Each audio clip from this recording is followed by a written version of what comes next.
Dracula is, on both page and screen, the founding monster of horror. The story of a deadly creature preying on modern society that calls to our deepest fears and darkest desires. And while Bram Stoker's 1897 novel has been adapted and homaged in thousands of films, TV shows, novels, and so much more, thanks public domain, the story of Count Dracula has been equally defined by Universal Pictures adaptations. Debuting in 1931 with Todd Browning's Dracula starring Bela Lugosi as the Prince of Darkness, the look, sound, style, and terror of Dracula was immediately cemented in the hearts and minds of generations of viewers around the world, not only kicking off 20 years of classic Universal monsters, but influencing horror as an entire medium. But where can a series go after a studio and star has put their definitive mark on a monster?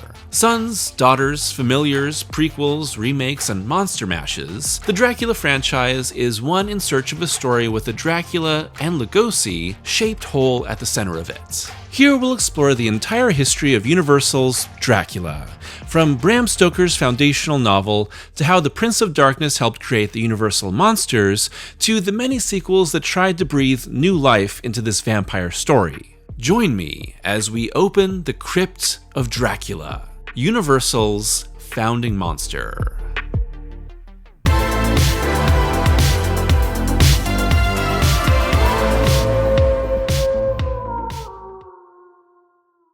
The origins of horror can be traced back to the 19th century and a few key books. Novels like Mary Shelley's Frankenstein, Henry James's The Turn of the Screw, and Oscar Wilde's The Picture of Dorian Gray, but few are as critical to horror overall, or as frankly awesome, as Bram Stoker's Dracula.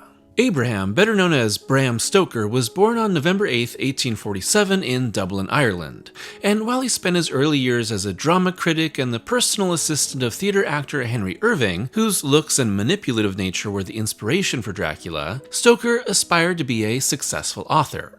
Published in May of 1897, Dracula isn't the first vampire story. Works like The Vampire and Carmilla predated by decades, but Stoker's novel consolidates, defines, and creates new lore and meaning for vampires through its story of one horrifying monster come to prey on civilized society. Here, Stoker's story, through the knowledge of Abraham Van Helsing, casts vampires as extremely powerful, unholy creatures who have strict rules. They feed on victims' blood slowly, draining them fully but neatly over many nights, and from the same small puncture wounds. They can change into bats or wolves or mist, but are driven away by holy objects and garlic. The sun takes away their powers but doesn't kill them, and they must rest in their home soil or grave, and killing them requires staking them through the heart and beheading them. In terms of the lore and background, Stoker pulled from many different religions, superstitions, and beliefs to create an unholy monster that eats away at the edge of modern society and must be pushed back by faith. But the fears evoked by the Prince of Darkness speak to many different facets of a Victorian society on the edge of a turning point in England. Dracula embodies sexual taboos, the ways in which Dracula feeds on both men and women who become aroused by his seduction, fears of seemingly less civilized people invading England, how Dracula is a brute with a so-called child mind taking over their society, the spread of disease, vampirism infects the body and is linked to rats, religious panic, only Christian symbols can drive back a man that seems like the devil, and fears of so-called racial pollution. Dracula is from Romania, which the novel describes as barbaric, is supported by Romani people, and links to then heightening anti-Semitic fears in Europe. All of these lie in the horror of Dracula, and the need for our heroes to destroy him, saving their home and the purity embodied in Mina Murray. And while many point to real-life Romanian ruler Vlad the Impaler as the inspiration for Dracula, sources say that Stoker had already outlined his novel when he learned of him, instead simply using the real person as a bit of reference and real-world grounding for Dracula's background as an ancient warlord, taking his title of Dracula as the character's name instead of his original idea, Count Vampire, because it sounded rad. Beginning with English solicitor Jonathan Harker arriving at the castle of Count Dracula in the Carpathian Mountains to help him purchase a home in England, Jonathan and the reader slowly, dreadfully uncover the horrifying nature of Dracula as a vampire. His imprisonment and encounters with Dracula and his brides, who nearly feed on him but are instead given a baby by the Count, traumatize Harker as he escapes. But the Count soon arrives in England on the Demeter, slaughtering everyone on board and making his home in Carfax Abbey to set up a new hunting ground. Dracula is told in epistolary form, so it's written as if it's pieced together from different journal entries, newspaper clippings, letters, and telegrams that together form a cohesive story. As a result, the reader and whoever has supposedly put together these various forms of communication are piecing together a story that makes sense of something horrible that's happened. And this book rules. I read it years ago for fun, and I reread it for this video, and frankly, I loved it more than ever. I love the characters, Van Helsing is my favorite, the sense of horror that it creates, the sort of time capsule that it is for the Victorian era of England, and all the various ways that it really scares the reader and keeps us in suspense even though we already know what's going to happen because everyone kind of knows the Dracula story. Together, you piece together this information about Dracula, who he is, what needs to be done, and how he's affecting all of our characters as we really come to understand them and their relationships and care about them, which makes the whole thing a lot scarier. And it's so well written too. Stoker does a great job at putting this whole story together while still making it seem like these are disconnected forms of communication that when put together start to make sense of who and what Dracula really is. Really, the only two major characters who don't write out their experiences are Arthur Holmwood, honestly a bit of a nothing character whose wealth funds the fight against Dracula, and Quincy Morris, an American hunter and a bit of a cowboy who doesn't need any of this letter writing because he's got a vampire to hunt, dang it. This dude rules. So as a reader, we too piece together the mystery and the horror of Dracula, gaining access to knowledge before each separate character and creating a bit of dramatic tension as the truth of the vampire goes unknown until about the halfway point. That style of writing means that we really get into each character's head and help shape them as fascinating, individual people with their own struggles.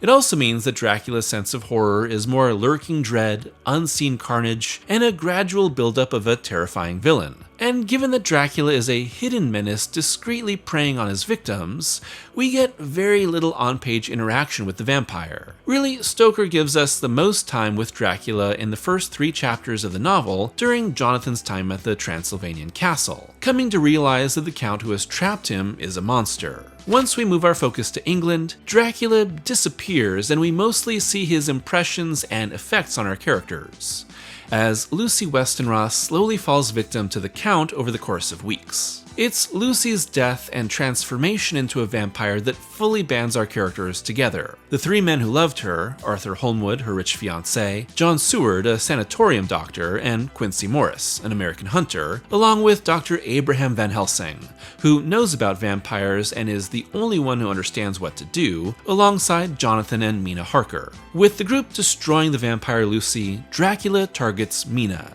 drinking her blood multiple times and then forcing her to drink his to be one of the undead.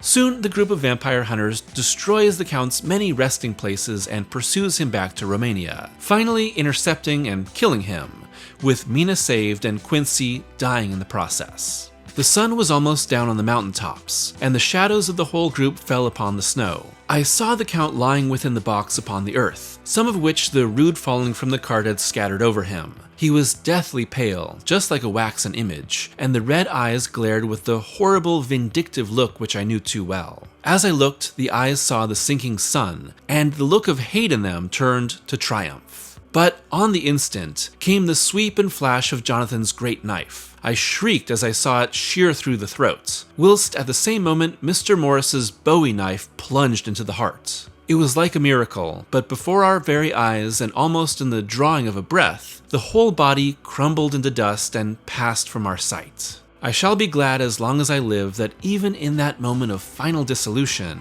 there was in the face a look of peace, such as I never could have imagined might have rested there. Stoker would pass away in 1912, 15 years after the publication of Dracula, but even by then, you could see the growing legacy and influence of his vampire novel, with several adaptations already happening.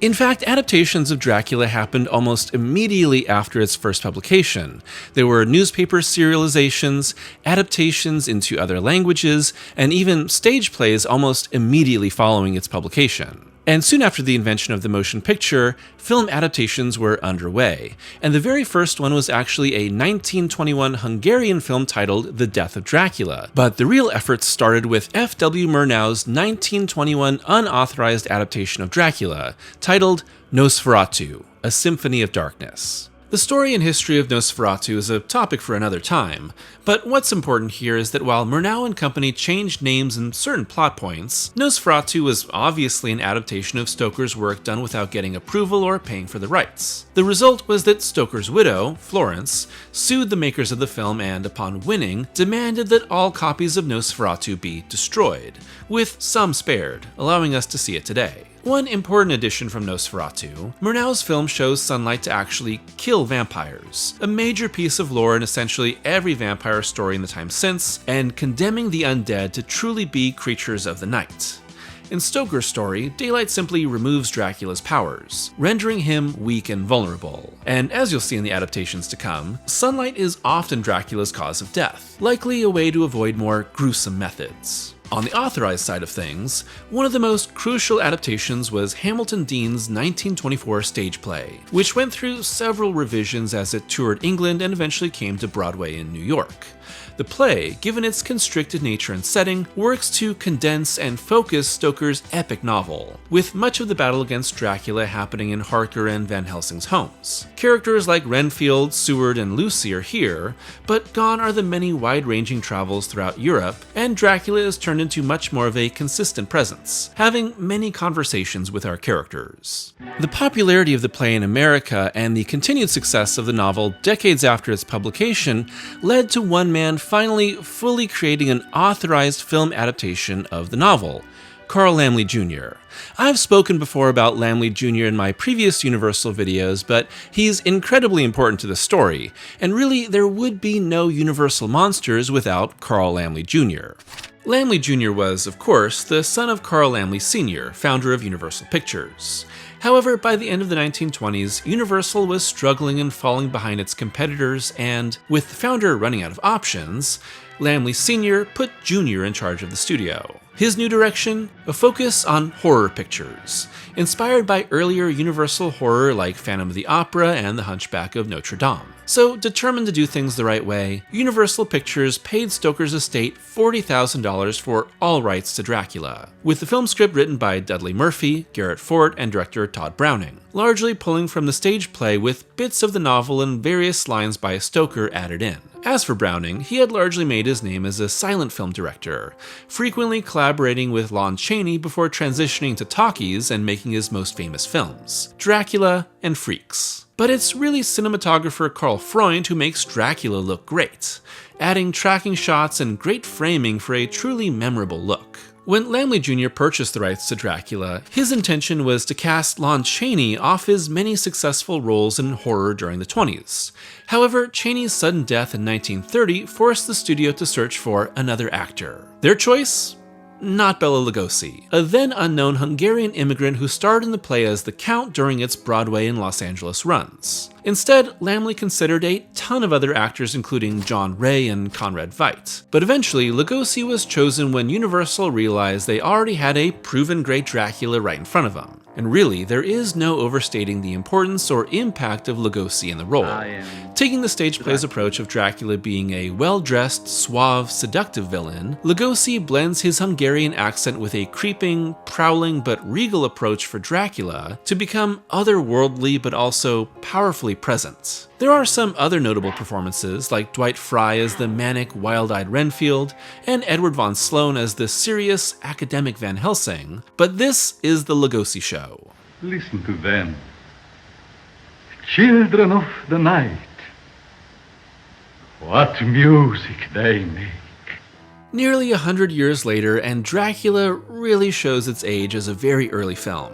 Compared to James Whale's Frankenstein, which was released that same year, Dracula is very stiff and aged as a movie. Almost no score, very locked down in its cinematography, and really relying on the performances of its actors, most of whom aren't nearly as dynamic as Lugosi. It's a film whose relevance and impact make it a worthwhile watch to anyone interested in horror history, but most of all, Lugosi is still a fantastic, definitive Dracula. Like Stoker's novel, Todd Browning's Dracula tells the tale of the Count's arrival to England, targeting Mina, here daughter of Dr. Seward, and the efforts of Jonathan Harker and Dr. Van Helsing to stop him. But beyond a simplification of the plot and a removal of characters like Quincy Morris and Arthur Holmwood, there are several key changes that make Universal's adaptation distinct. First is a shift in Renfield's character. Here, he instead of Jonathan travels to Transylvania and meets the Count, being driven mad by him before coming back and taken to the sanatorium. This, along with many other adaptations, avoid his focus on eating bigger and bigger live animals, but he's still somewhat sympathetic. The story is also smaller in scope like the play, mostly happening in a few characters' homes and climaxing in Carfax Abbey rather than a race back to Dracula's castle. But most important is the elevation of Dracula from mysterious, little-seen threats to a character seen as often as any other. Far from the lurking, unknown evil of the novel, Lugosi's Dracula is talkative, seductive, and intimidating. The result is that the most famous Dracula of all time is a little more human and definable, but he also has much more of a personality that audiences can latch onto. Of course, that leads to some wonderful moments with Dracula as Lugosi sinks his teeth into the role. A menacing, smirking figure of death that works his way into polite society to prey on the vulnerable. Dracula, unlike most other Universal monsters, is not sympathetic at all. He's a monster from the start, not transformed or made like most others, has no humanity or redeeming qualities, and his death is not a tragedy in the slightest. He's the most true villain in the Universal monster canon. Coming in at only an hour and 15 minutes, the Universal film is a little slight on plot and action, quickly moving through its major acts. Renfield in Transylvania, Dracula working his way into our character's social circle as Van Helsing figures out his vampiric nature, and the final confrontation at Carfax Abbey as Van Helsing and Harker save Mina, with Renfield killed by the Count while pleading for Mina's safety. The unfortunate byproduct of making the film in the early 1930s, even before the full enforcement of the Hays Code, is that Browning and company have to avoid most of the lurid and graphic content of the book. No blood is shown, Dracula's attacks are only implied, and, most disappointing of all, Dracula's death happens off-screen, with Van Helsing simply finding him in his coffin and staking him, while we focus on Jonathan and Mina being reunited.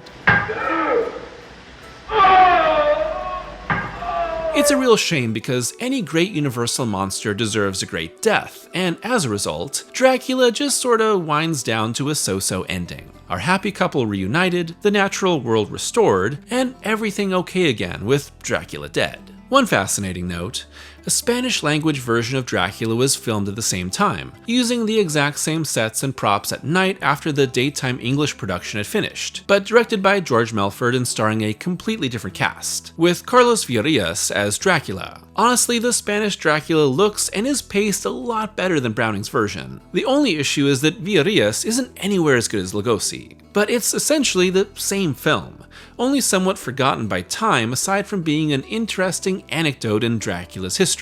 With the film played as straight, serious horror without comic relief, Universal emphasized its terrifying nature, stating that multiple people fainted at its premiere. And whether that was true or not, it worked.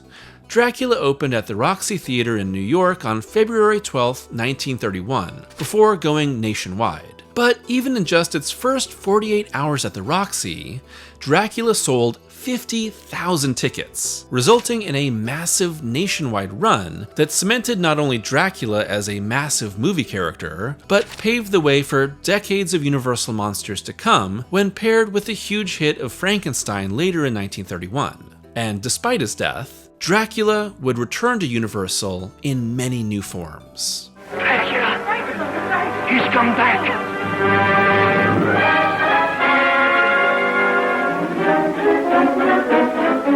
Given Given that Dracula had a definitive ending, and the studio immediately moved on to other monster movies, making a sequel to Todd Browning's film wasn't immediately on the mind of Carl Laemmle Jr. While the studio went on to make Frankenstein, The Mummy, The Invisible Man, The Bride of Frankenstein, and the rarely talked about Werewolf of London over the next 5 years, a direct, unauthorized sequel was spearheaded by MGM head David O. Selznick. Selznick was basically looking to rip off Universal and hired screenwriter John L. Balderston to write a short treatment based on the Stoker short story, Dracula's Guest. A brief word on Dracula's Guest while we're here. The short story was published in 1914 after Stoker's death in a collection, and while it's been argued whether it was the original first chapter of the novel, a standalone story, an early draft that was rewritten, or a chapter from deeper in the novel that was omitted, the story has an unnamed Englishman arrive in Transylvania and lose his carriage after the horses flee. Finding himself in a graveyard, the man finds a woman asleep inside a sepulchre who is killed by a lightning bolt, and then encounters a strange wolf before being saved by soldiers. There's not much to it, and really there's not much it has in common with the eventual Dracula sequel, besides a spooky lady, but it spurred on Laemmle to make a new story, with the producer soon selling the script to Universal when he realized he couldn't legally make it at MGM. Afterward, the plans for this Dracula sequel went through several iterations, including a prologue that would have shown Dracula's origin, complete with Lugosi returning. In it, the Count would have been a nobleman in the Middle Ages using parties to prey on village girls until he is cursed to be a member of the undead by a white wizard. However, the script underwent several more major overhauls under final screenwriter Garrett Fort and was finally shot by director Lambert Hillier. However, the frequent reshuffling of cast and crew during Universal's scramble to get the film made before the rights expired, good to know the same problems happened all the time nearly a century ago, meant multiple replaced directors, crew, and casts, including Lugosi, were all paid for their contracts, ballooning the film's budget up to $278,000, while causing the actual film shoot to be rushed and look a little cheap. The film itself, titled Dracula's Daughter, is an immediate continuation of the original, taking us right back to Carfax Abbey just after Van Helsing has staked the Count. He's also inexplicably renamed Von Helsing here. Universal monster sequels did this weird arbitrary renaming all the time. I don't think they even read the past scripts when they wrote these sequels, with a couple bumbling English bobbies finding the bodies of Dracula and Renfield and taking the murderous professor into custody. The rest of the film that follows is split into two halves that eventually reconnect. On one side is Van Helsing's attempt to prove the existence of vampires and end his prosecution for murder. It's an okay plot, but a little strangely indebted to the original, whereas so many other Universal monster sequels take off in whatever direction they choose. Original story be damned. The other half of the film is what's actually interesting, with the arrival of Countess Maria Zaleska, played by Gloria Holden and revealed to be Dracula's daughter. But Countess Zaleska is a sympathetic vampire, and while her origins are never explained beyond being turned into a monster by Dracula a century ago, we see that she longs to be free of her curse, initially believing that stealing and burning Dracula's corpse will free her from her vampirism. When that doesn't change her back to a human, she seeks help from psychiatrist Dr. Jeffrey Garth, not entirely divulging the truth to him and in turn believing that she can simply assert her willpower and mind over her craving for blood.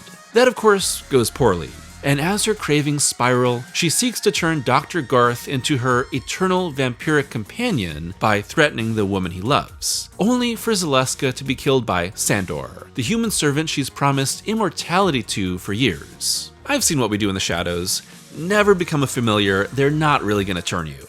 It's a much more tragic story, with Zaleska as much the victim as the monster, a woman seeking to end her torment much like a drug addict, only to be pulled back into the murderous spiral again and again. In that way, Dracula's Daughter is much more emotionally compelling and complex than Browning's film, and, much like the first film, it's another instance of a serviceable movie really being elevated by a great central performance. As Zaleska, Gloria Holden is tormented, lonely, and deeply sad. Rather than the dangerous outsider that preys on polite society, Zaleska is the outsider rejected by that same society, seeking a place to belong and a way to be accepted once again. This, in combination with a very sensual vampiric seduction scene, has led to Dracula's Daughter often being read as having a deeply lesbian undercurrent to its story, and rightfully so. The most famous example is Zaleska's seduction of a young woman she asked to pose for some art. Giving her food and wine and having her stripped down for her, Zaleska believes she's doing this to strengthen her own willpower, but she quickly gives in, slowly seducing her victim and hypnotizing her.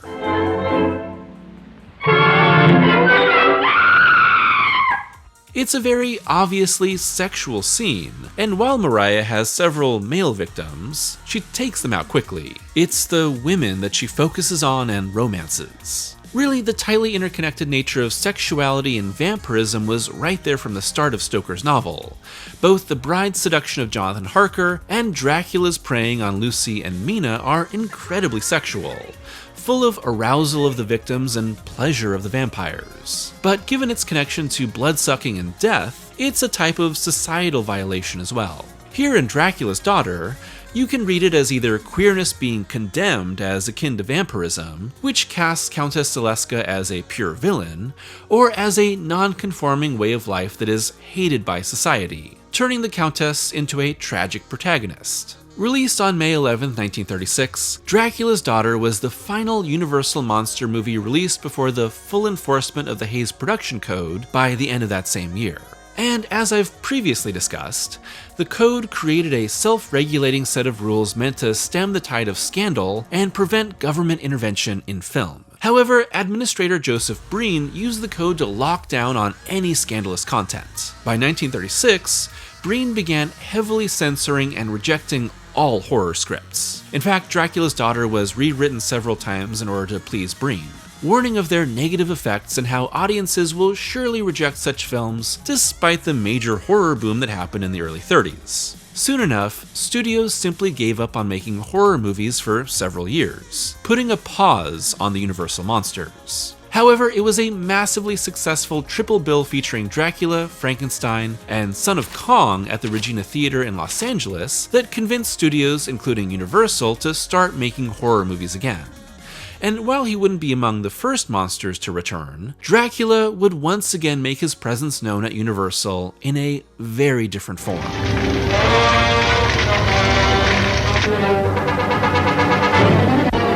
By the early 1940s, the Universal monsters were officially in the big boom period, with the post-code monster revival in full swing and bringing in consistent success for the studio while finances were tight due to the ongoing war effort. Sequel after sequel were greenlit to keep the money flowing. But the biggest addition was the launch of The Wolfman as a belated addition to the monster canon in 1941, and alongside the werewolf came screenwriter Kurt Siodmak.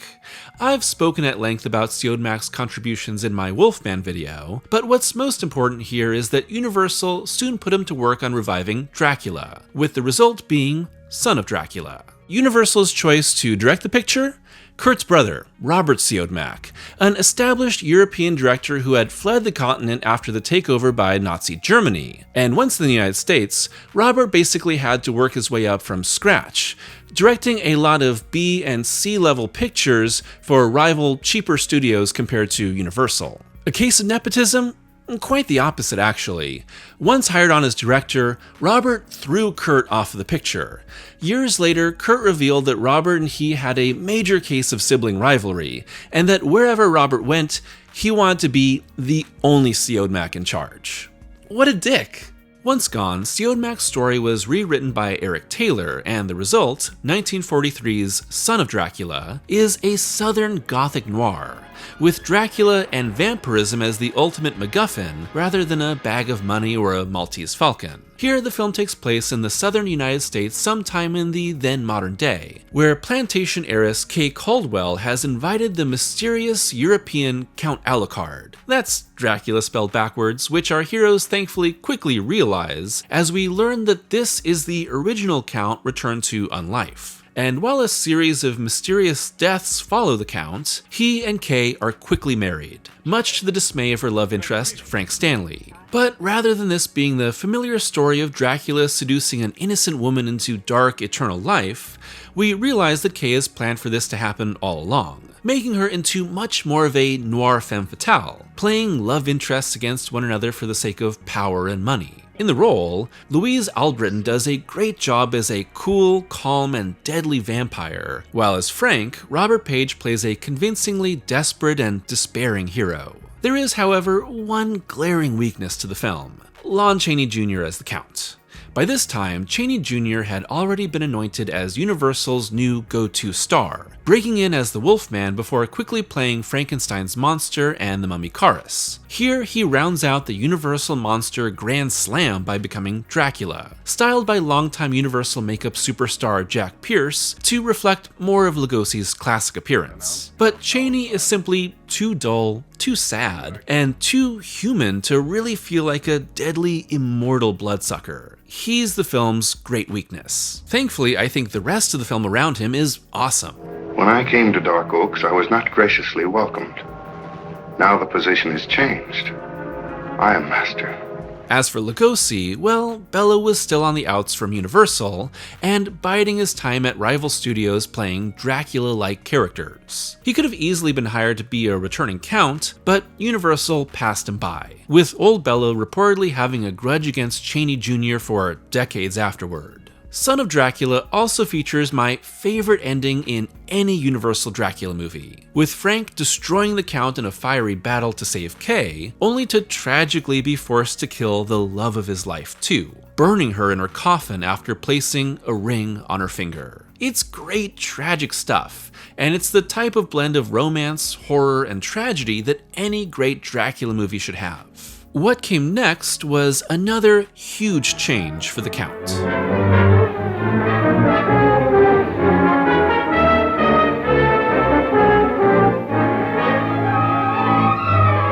Seeing as this is the last dedicated Universal Monster retrospective that I'm doing, I have covered the next 3 movies a lot in previous videos because of all the characters that cross over, so let's just put them all here. Over the next several years, Dracula would have his final 3 official classic Universal Monsters appearances in 3 Monster Mash pictures: House of Frankenstein in 1944, House of Dracula in 1945, and Abbott and Costello Meet Frankenstein in 1948. House of Frankenstein plays like a roadshow of horror, following the mad scientist Dr. Niemann, played by Boris Karloff, and his hunchback assistant Daniel, who try to replicate Frankenstein's experiments, causing them to encounter Dracula, the Wolfman, and the monster. But Dracula is only the focus of the film's first act, found as a skeleton displayed in a traveling showman's carriage, and revived by our mad scientist when he takes the stake out of his heart to threaten a cop. The only thing more shocking is to suddenly see the Count played by John Carradine. Thin, drawn, and with a mustache and white hair. To be fair, it's more like the book's description, but it's also a major change from the Lugosi-inspired approaches before and after. But don't get too attached. After killing the Burgomeister that put Karloff in prison and hypnotizing his daughter, Dracula gets ditched by our leads and turned back into a skeleton by the sun like a little jabroni.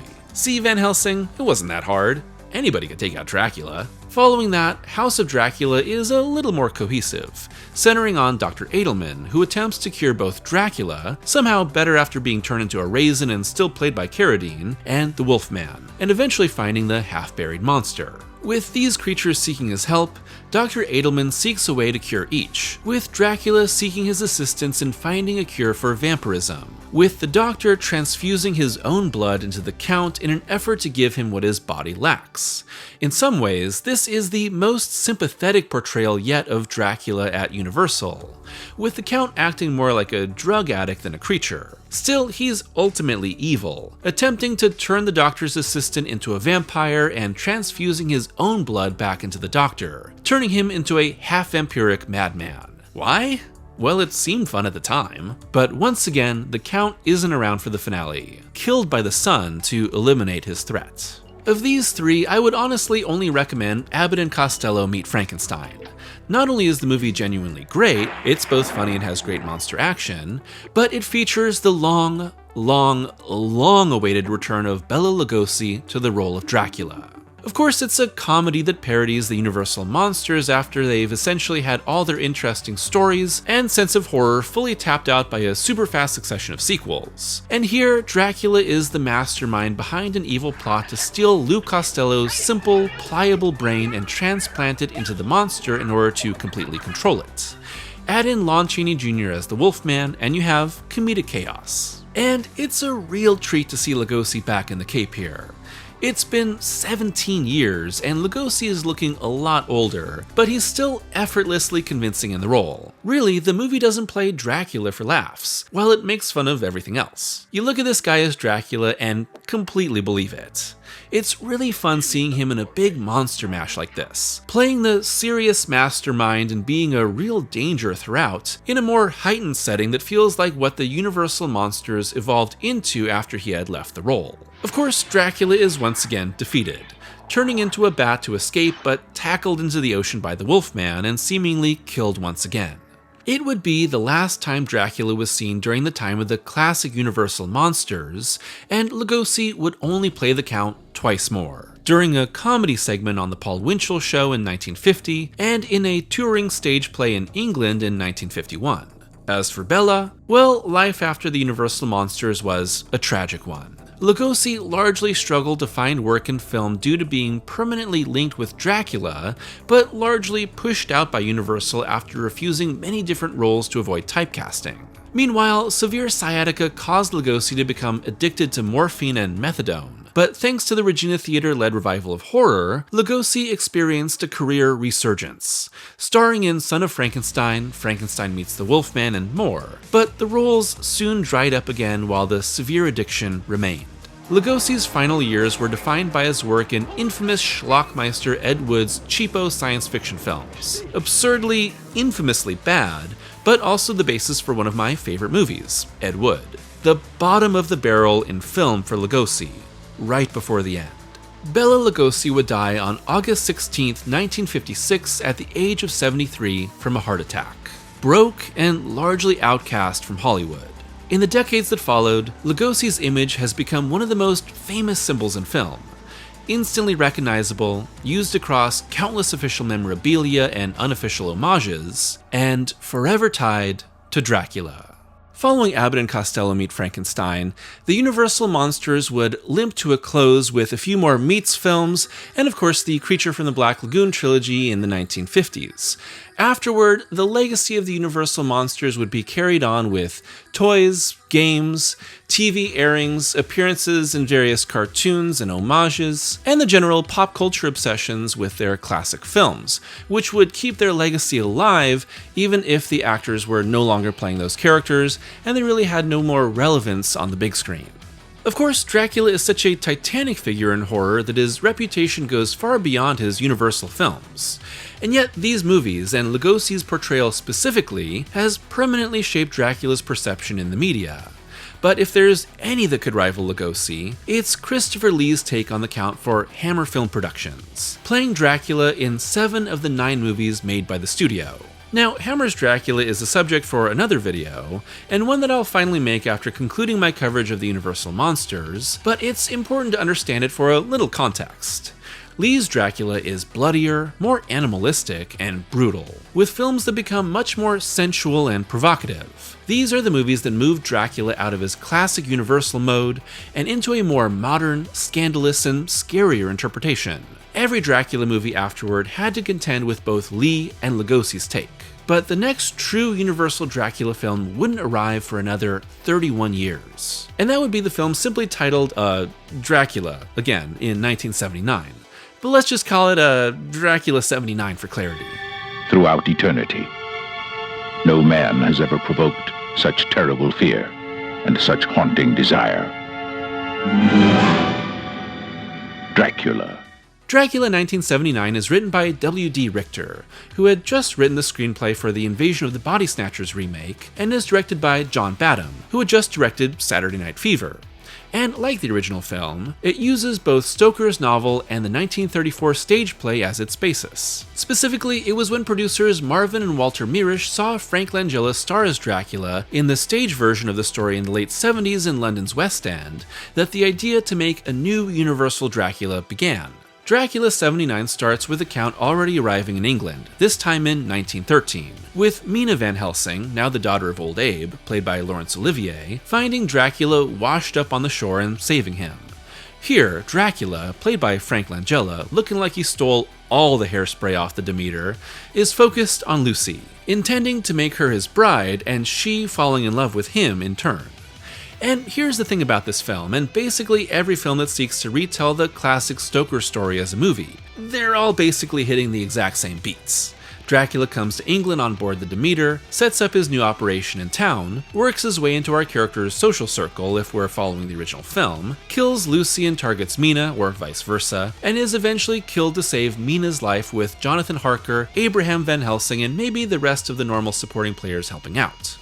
The major change with the Langella starring version is that the film is trying to make it all a little more romantic, and turn Dracula from terrifying monster into tragic love interest. While the Count is still a deadly vampire with many victims throughout, a lot of his most horrifying actions are only hinted at. Instead, he's turned into much more of a Byronic hero, a dark, brooding, mysterious love interest whose great hidden weakness is his vampirism. This would be heavily emphasized in Coppola's film years later, but it's more subtle here. Instead, the undead Mina and insane Renfield are more the overt monsters that must be defeated, and who provide the dark horror scares throughout. They're the animalistic side of Dracula that the Count suppresses. Listen to them. The children of the night. What sad music they make. And Dracula 79 is a more subtle, elegant film, with Badham going back and heavily desaturating it after its initial theatrical release. Originally, the director wanted the film to be in black and white until Universal refused, with this color alteration splitting the difference until the original full-color theatrical release was restored on Blu-ray decades later.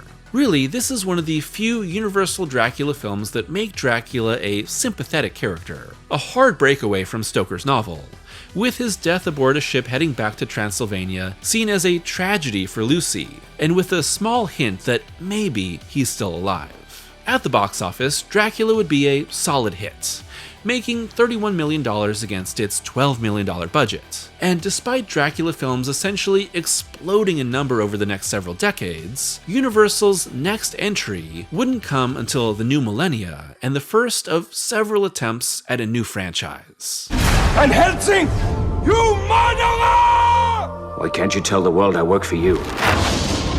Because we do not exist.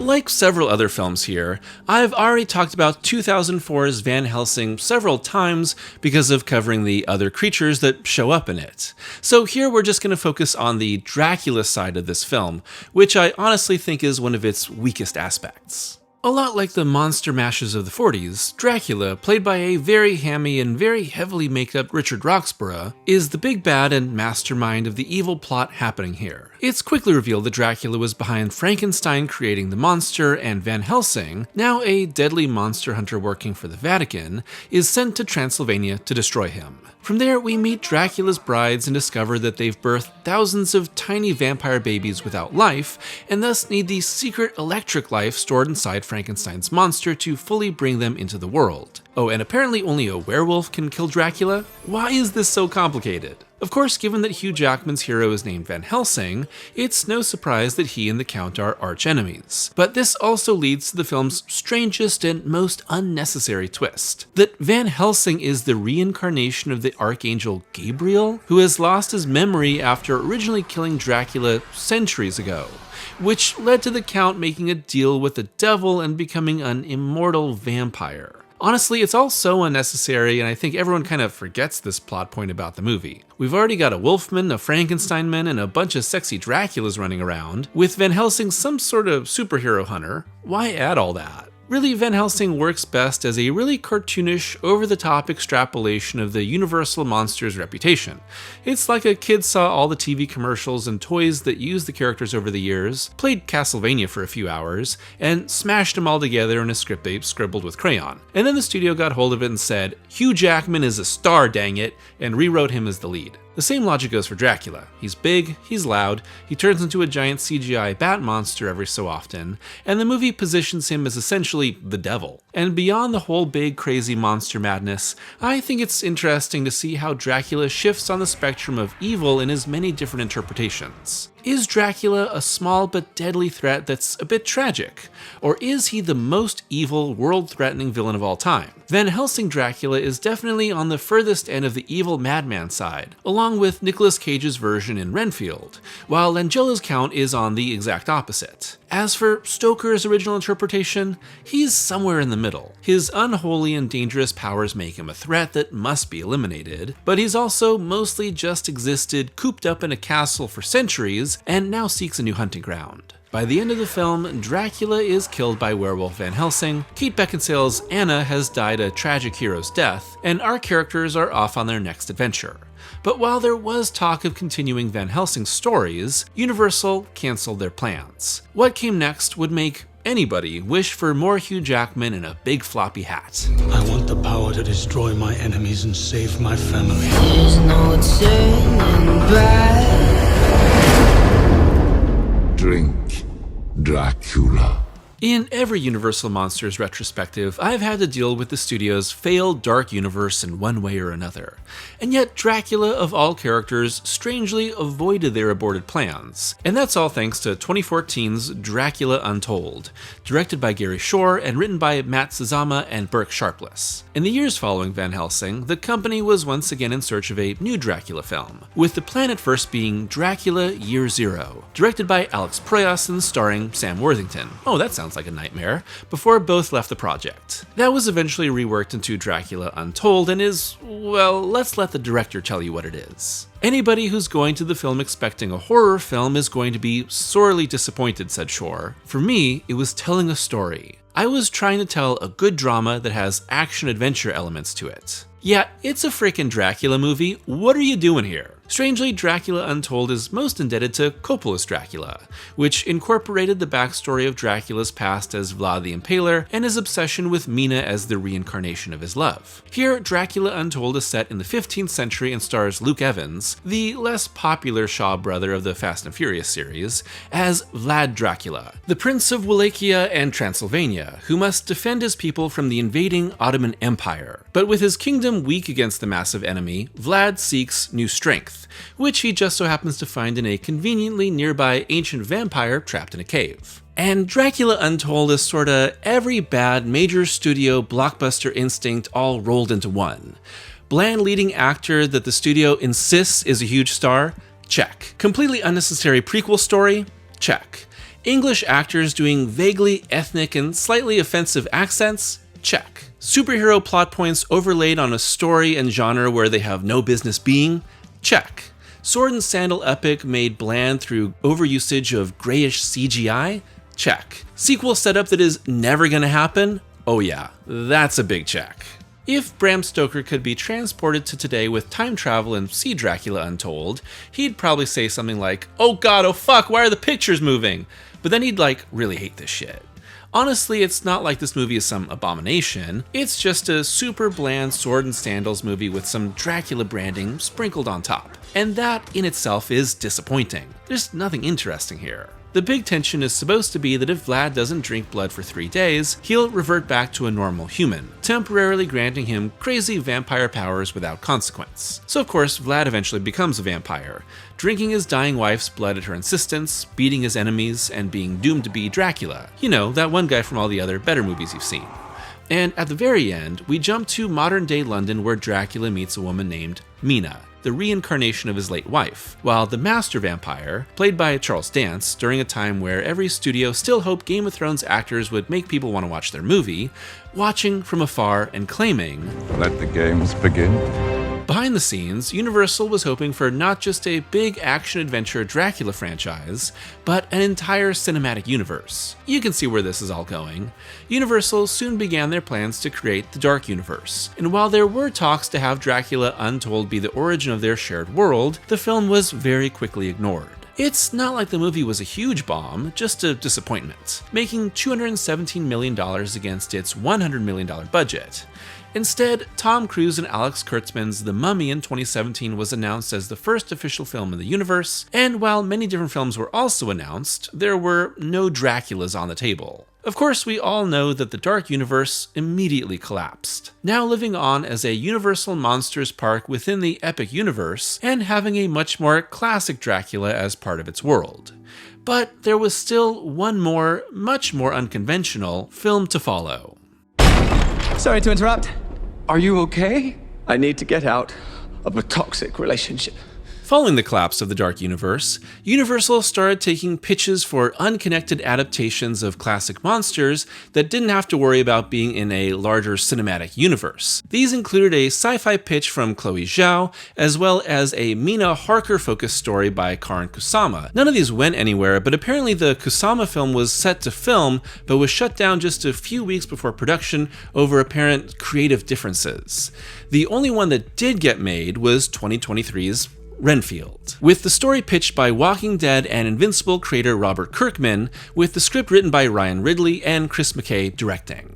The story positions itself as a modern continuation of the Todd Browning original by opening with scenes from the 1931 film, featuring Nicolas Cage superimposed as Dracula and Nicholas Hoult as Renfield. From there, we kinda skip past the whole both of them dying thing to rejoin the story in the modern day, with Renfield still Dracula's familiar and having a small bit of his power and immortality, interpreting the character's obsession with eating bugs to take their life force to be an activation of his own vampire-looking super strength and speed. But Renfield is slowly realizing that he's in an abusive relationship with his boss, going to 12-step recovery groups for people in relationships with narcissists. Great setup, right?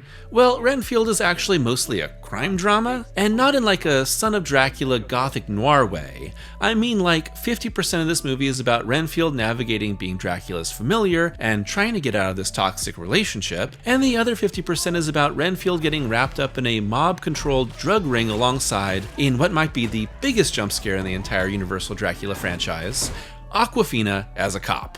Boo. Ah! What happened? Did they not have enough plot for Dracula? I'm really confused here.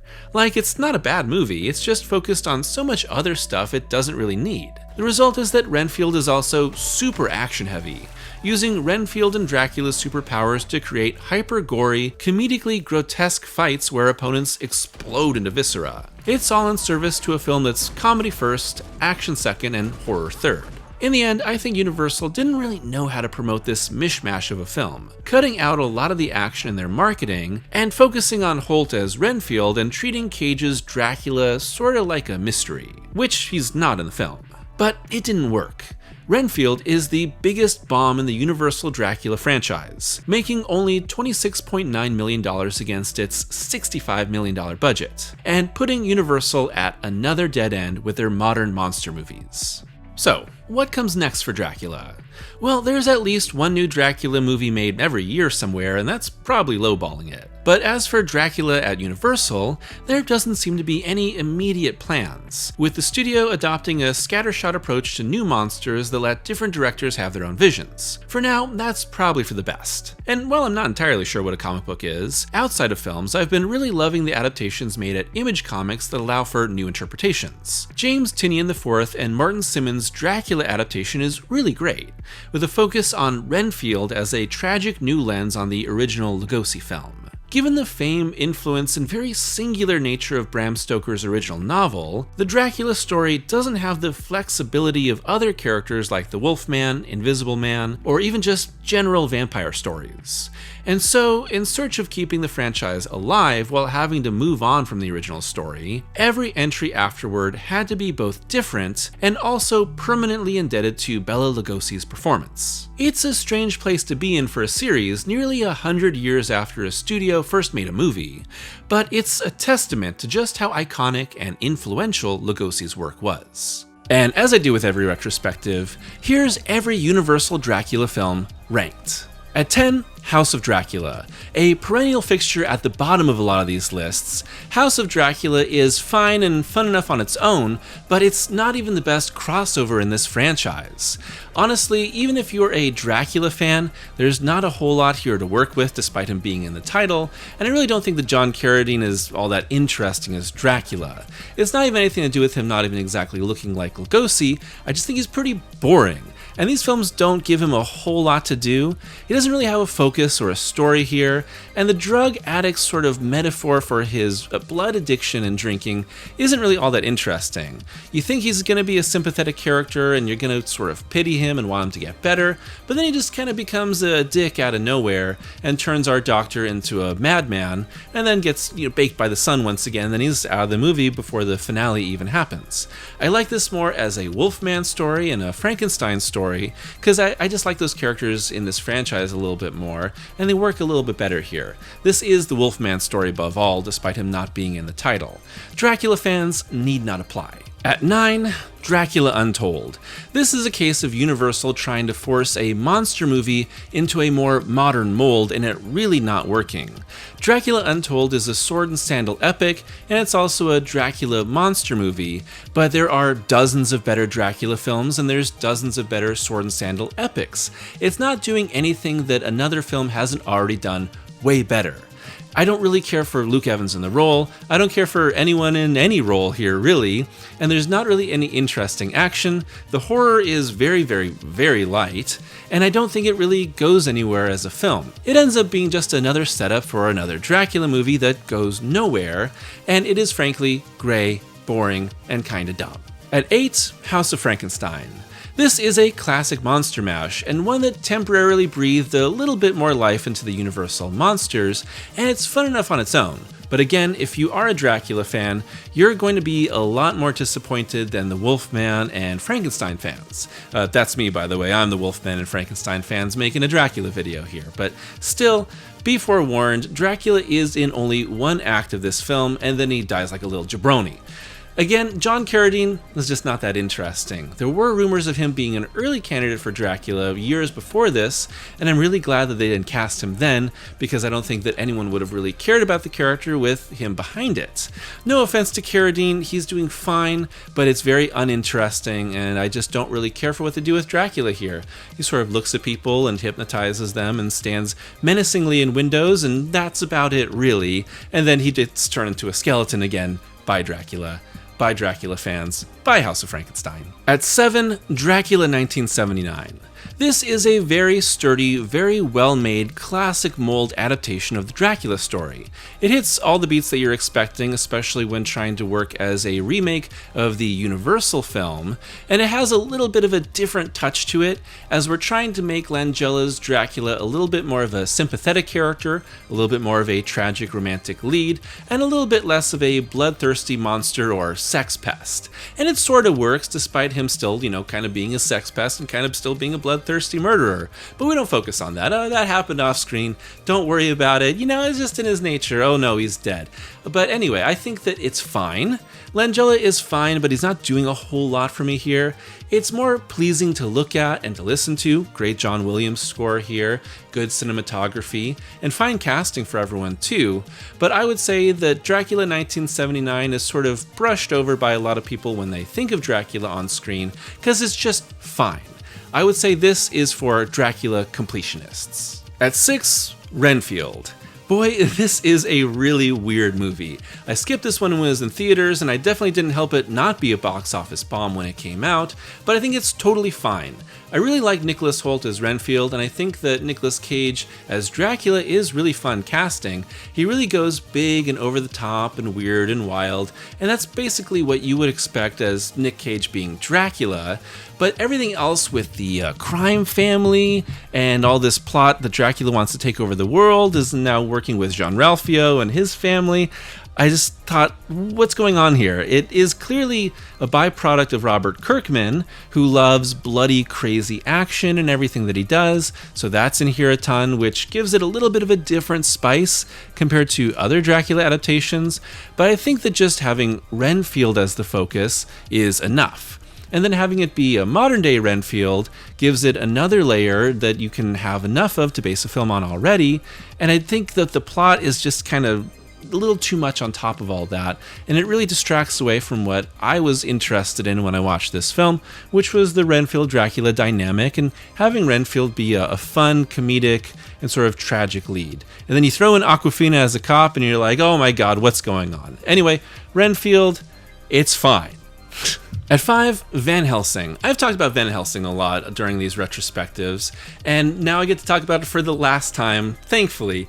Van Helsing is fun. It's silly, it's crazy. It's done in the big CGI-heavy action spectacle blockbuster mold of the early 2000s, and it has a lot in common with, like, League of Extraordinary Gentlemen, getting all these different monsters together and different literary references, and then just kind of screwing it all up for the sake of having crazy action. Again, why is the Gabriel plot in here?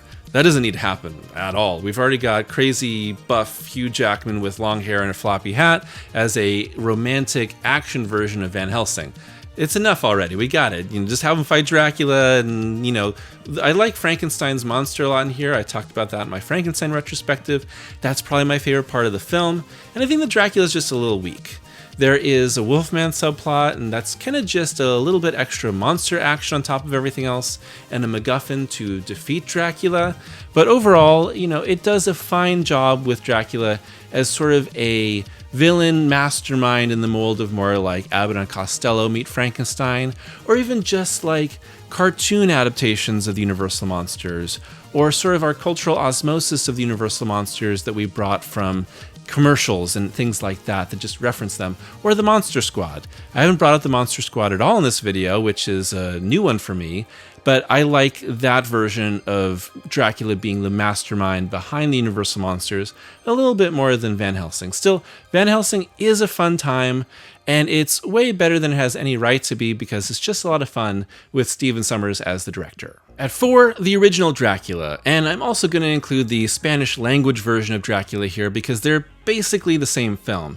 Actually, if you put the direction and cinematography of the Spanish language one together with the Lugosi performance of the English language one, you would have a really pretty great Universal monster movie. Maybe not top of the pack, but pretty solid, and better than either one is on their own. Maybe it's a little shocking to see the classic Lugosi-led Dracula here so low, but I think it's a film that really shows its age. It's just a little too stiff and awkward at times. It's a little too stage-bound like a play adaptation, and that all kind of limits what are some great performances, Lugosi being the best of all, but Dwight Frye as Renfield is actually really great and has some good sympathetic turns alongside his madness, and I think those are the strong points. Some good atmosphere. It really does solidify that gothic Universal Monsters look really immediately at the start of the classic Universal Monsters age, but beyond that, it's just fine.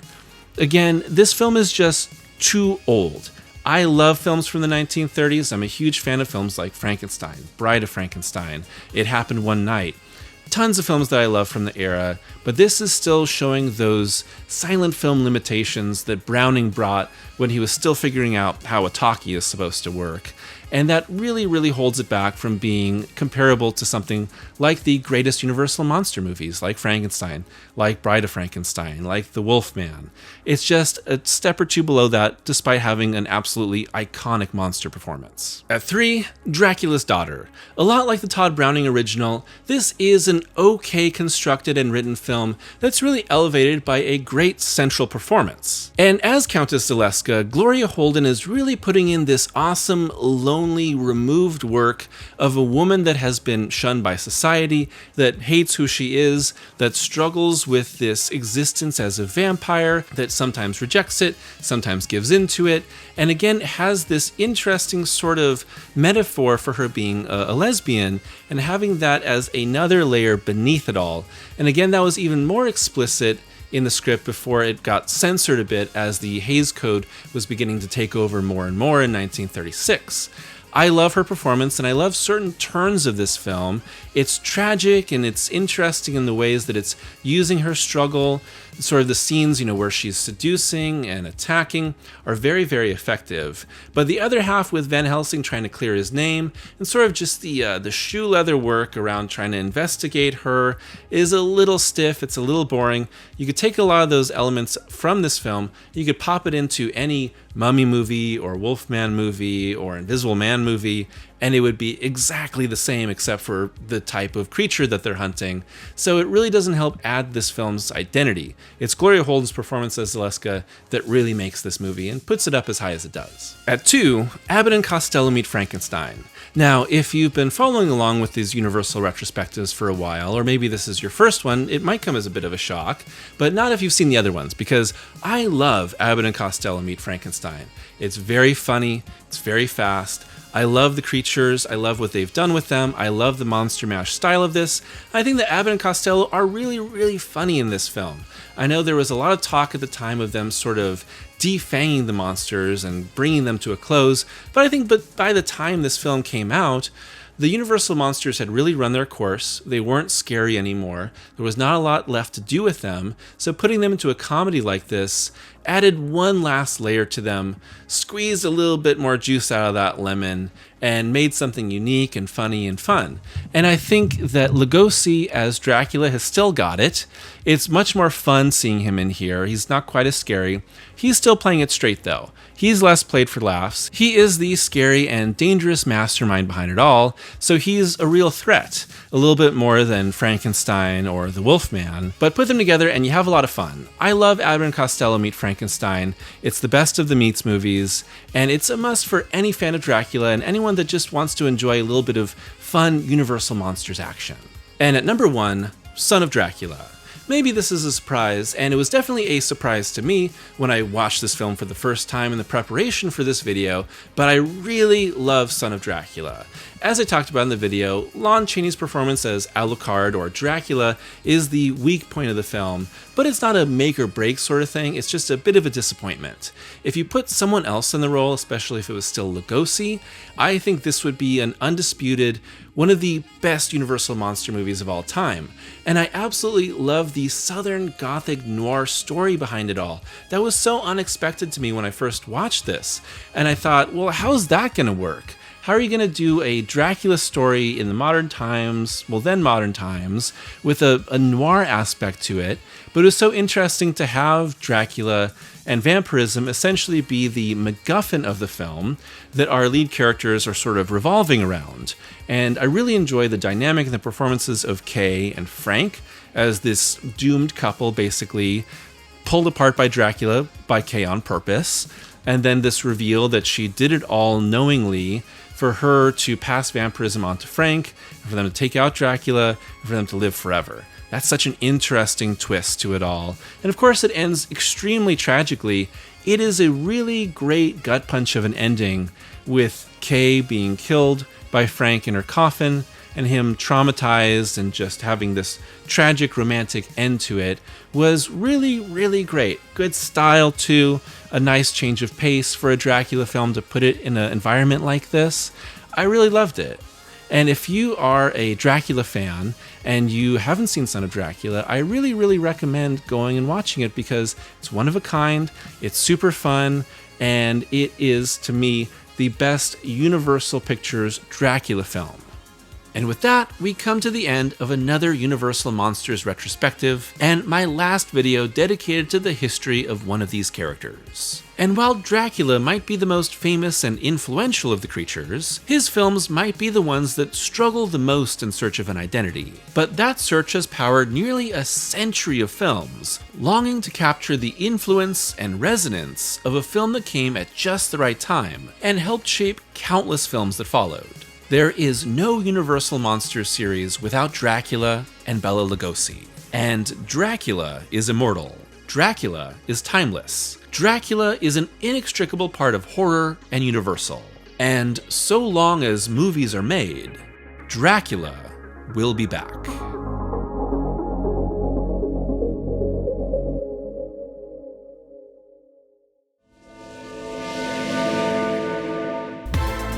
Thanks for watching today's video, and in celebration of the Halloween season, I'm wrapping up my dedicated Universal Monsters coverage. Whether you've been following the channel for a while or are new, you might know that I've been covering the Universal Monsters at a slow but steady rate, giving dedicated retrospective videos to each of the classic monsters, including Creature from the Black Lagoon, Frankenstein, the Wolfman, the Invisible Man, the Mummy, and now Dracula. And from very early on, I planned to cap it all off with Dracula, because he is the foundation of the Universal monsters. And hopefully you enjoy this trip through the Count's history. The Dracula series is very weird because I feel like among all the different Universal monsters, Count Dracula is the least at the center of his films than any of the other monsters. Some of them don't even feature him, or have him in only a very small role in service to a monster mash. Of course, having Lugosi only be in 2 of these movies is very surprising to anyone not familiar with Dracula's history at Universal, but I do think it gives these movies a chance to do something unexpected.